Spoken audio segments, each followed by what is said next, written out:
Mag-iitang abogado. Itong i-welcome siya. Attorney Ray Cartuano. Good morning, Attorney. Welcome once again din sa atuang programa.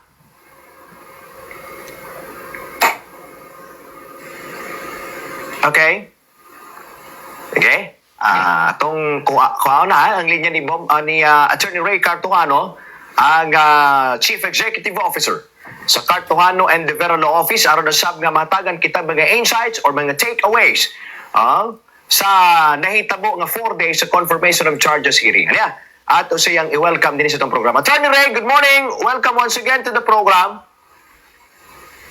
May buntag, hindi.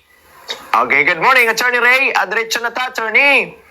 Sa upat ka adlaw nga confirmation of charges hearing versus or sa kay former President Rodrigo Duterte, unsa ang imong assessment, Attorney Ray? Well, so far, no, kagabi, puro pa naman puro generalities na, no, sa mission ng netabo kagabi hearing. First day ang atong prosecution, nihan ay sa summary sa ilang ebidensya, tapos ang second day atong depensa. No, so atong iklaro lang ang context aning confirmation of charges kay hearing Bumbulebi nga di pa nimo decide, no, sa guilt or innocence ni kanhing President Duterte. No, ang gina-confirm lang niya ang charges. No, so ang ebidensya so far murag patikim pa lang siya ba. No, wa pa man ni formally na present sa husgado tungod kay na pa lang man sa pre-trial chamber.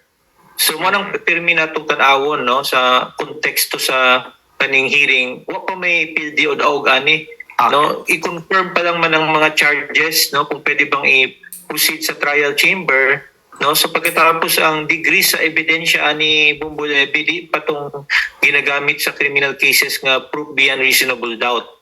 No, so ang mugwa sa ani substantial evidence lang siya.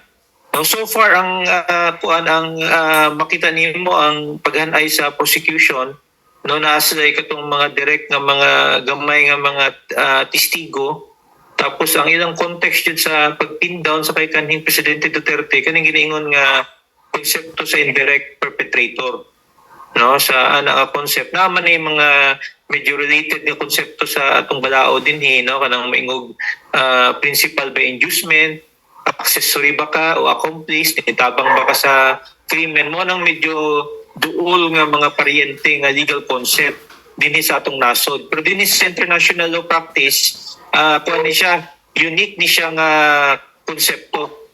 No, nga maskin di ka ni sugo, no, wala ka ni sugo in particular, no, nga pagtuning sa katao, dito lang pud sa kaning ginaingon nga mga polisiya, no, mga organization, dito nagbangi ang prosecution o depensa. No, diha ang central battleground sa prosecution o defense.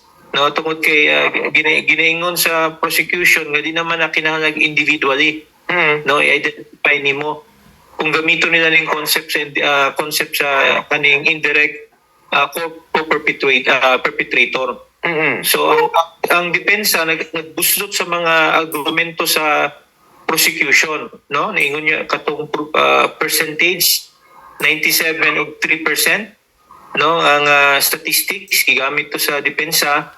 Ang depensa pod migamit pod atong nibuslot pod dito sa argumento sa prosecution nga kaning rhetoric, no, kaning sa atong presidente kung magamit bagud ni siya, no, magamit bagud ni siya nga ebidensya bagud na siya sa criminal intent. So mo ni statement ni Attorney Cookman, yang giklaro nga wa man ay criminal intent din nga mahimo ka nga statement, no. Pagkatapos discussion po sa depensa katong crimes against humanity nga directed to a particular group ni create siya atong doubt. So in total Bumbulebi, no, ay mong tanawon sa practice sa International Criminal Court, dikto nila ni consolidate kaning ginaingong mga contradictions, inconsistencies sa argumento, no, sa both sa prosecution o defense para sila ilang i-measure, no, ilang itansya kung na-reach magud tong threshold nga confirmation of charges. Mm. So that's 60 days. Ngayon ilang buhaton na, ilang pagdebatehan na sila kay kung man ito, man ka panel of judges, kung sa ilang pagtanaw, no, based sa presentation sa parties, pwede na i-confirm. No, in fact, ang term ni Bumbo Levy is confirmation of charges. Di pa man siya trial. No, confirmation of charges. So medyo mubuo ang threshold ani.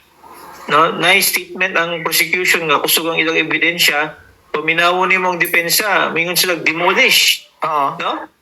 Ang argumento. No, so kung maminaw ka sa both sides of lawyer, magbutuo ka ba? Sakto sila. Ba't mo nang trabaho sa abogado mong Bulebi? Advocacy. No? Sa cause sa mga kliyente, no? So kita, nananamta, almost 30 years na to sa practice. No? Bumbulebi, makitaan man nato po ang mga parang demeanor sa mga huwes. No? Positioning sa argument sa mga parties, ang ebidensya sa PICAS, matubag sa PICAS, na counter argument sa PICAS, base lang ta sa context aning proceedings, no, nga confirmation of charges. So murabugat ni siya, no?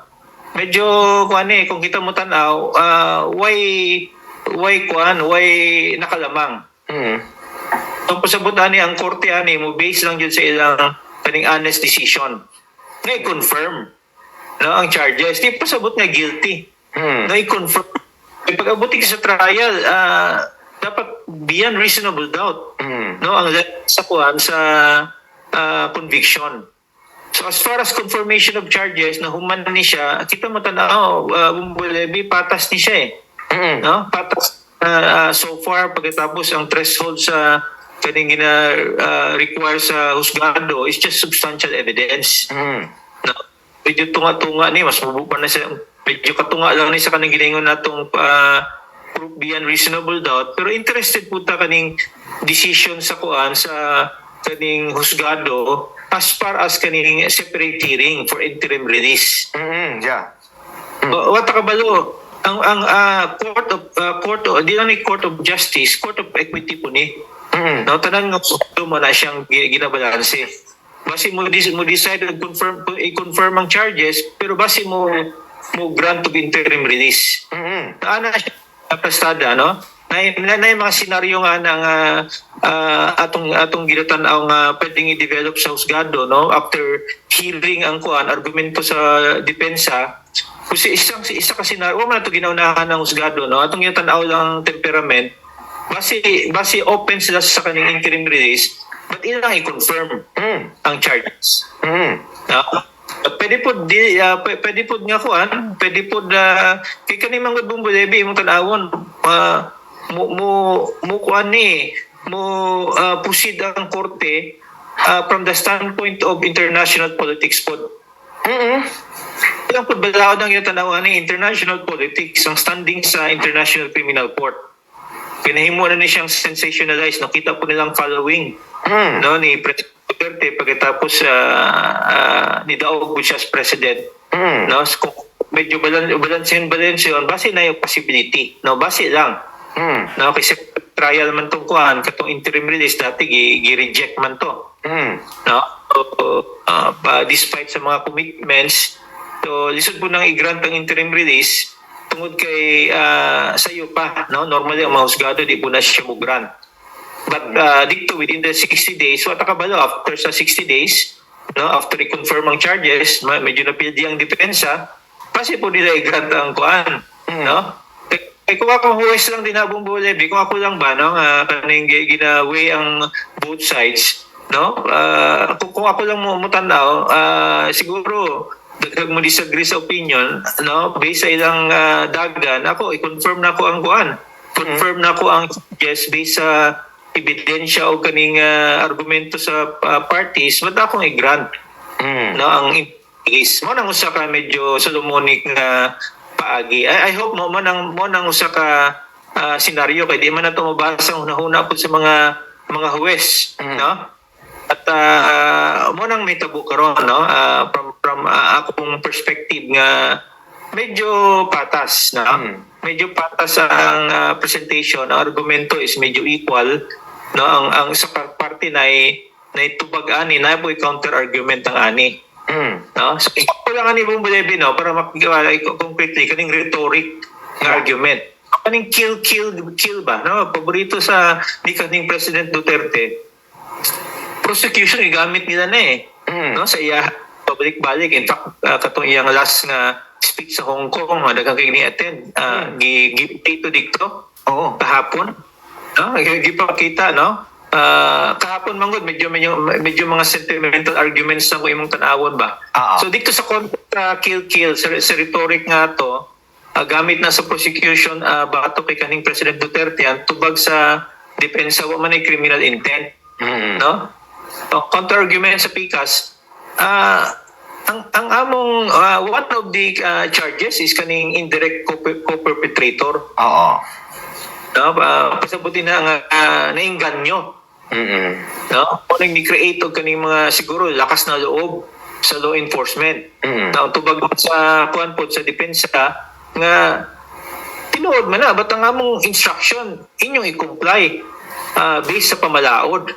So man tubag sa depensa, no? Tubag sa prosecution nga kuan nga argumento tinuod na nang mingon kag kanang kuan kanang mupalo sa kanang proseso sa balaod, pero sa field lahi ang interpretation sa mga grounds, which the final nga mga argumento na nauli dig sa terms nga neutralize. Yeah. Kung sa pagod ng legal terminology, sa terms sa kuan sa prosecution, ang pasabutan na kill. No? No, mo na ilang interpretation na napos sa mga witnesses nga nagpakita nga basta mo i-neutralize daw, patyon. Yeah.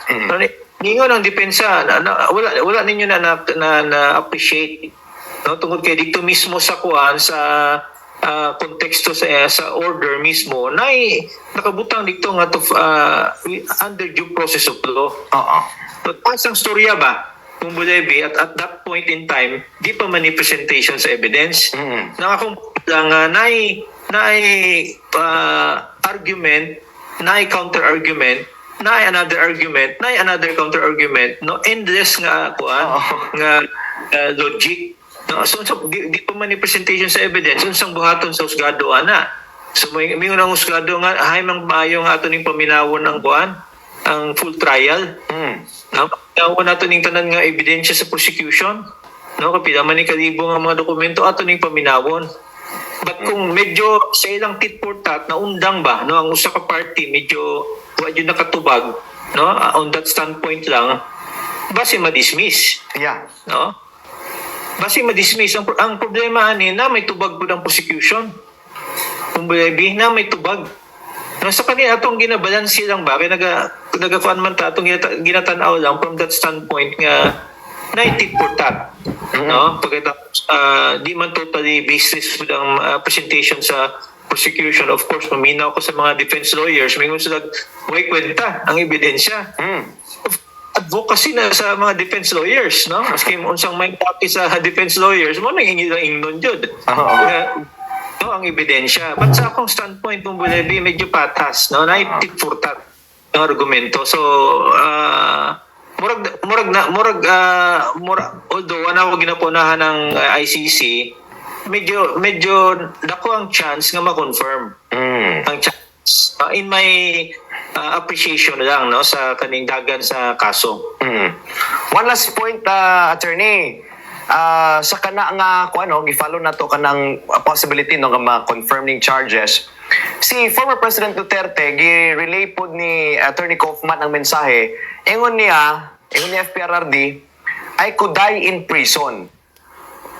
Sa imong tanaw, attorney, murag mao na ba ni ang anggulo nga murag nakasabot si Duterte nga medyo strong, no, ang mga gi-carry nga mga ebidensya sa prosecution bisan gani di ay mag-grant ang or ma-dismiss kini diri sa level, pwede di ay makaapila ang prosecution. So long process bisan confirmation of charges lang.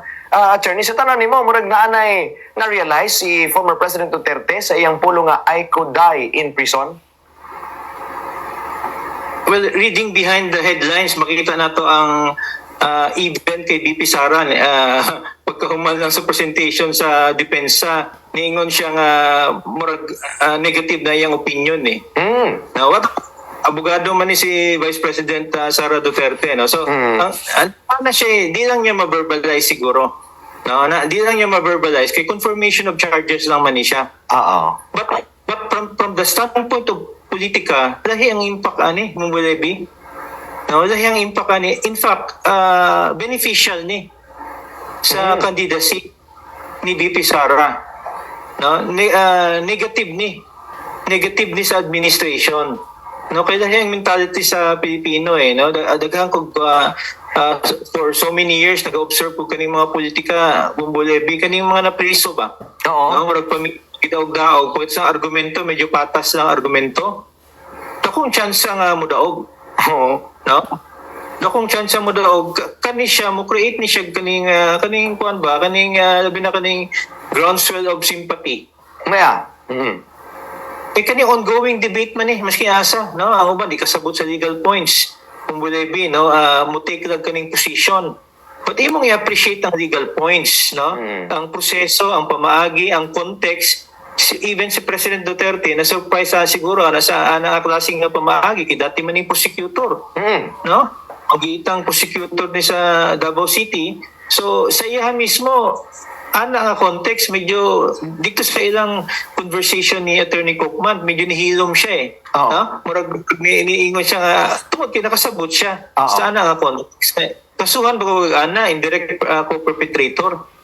No? So, sa confirmation of charges nga stage, medyo siguro na-discourage siya sa nga pamaagi. Oo. But katong nga ebidensya sa prosecution, successful man si Attorney Cookman. No? Oo. Medyo lamang siya dito. As far as katong direct nga mga testimony sa mga witnesses, nakalamang siya dito. But naitubag po ang prosecution nato. So, atong natay dichotomy sa kaning ginaingon nga proceeding sa ICC na po kanang epekto sa atong politika. With that, Attorney Ray, thank you so much sa oras nga gigahin mo dinhi sa Bombo Radio, Attorney Ray. Thank you so much. Anytime, no, Bumbolebi.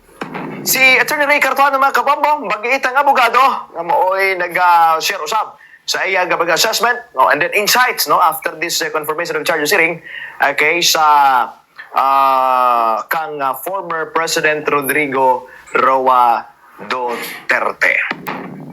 Oh, so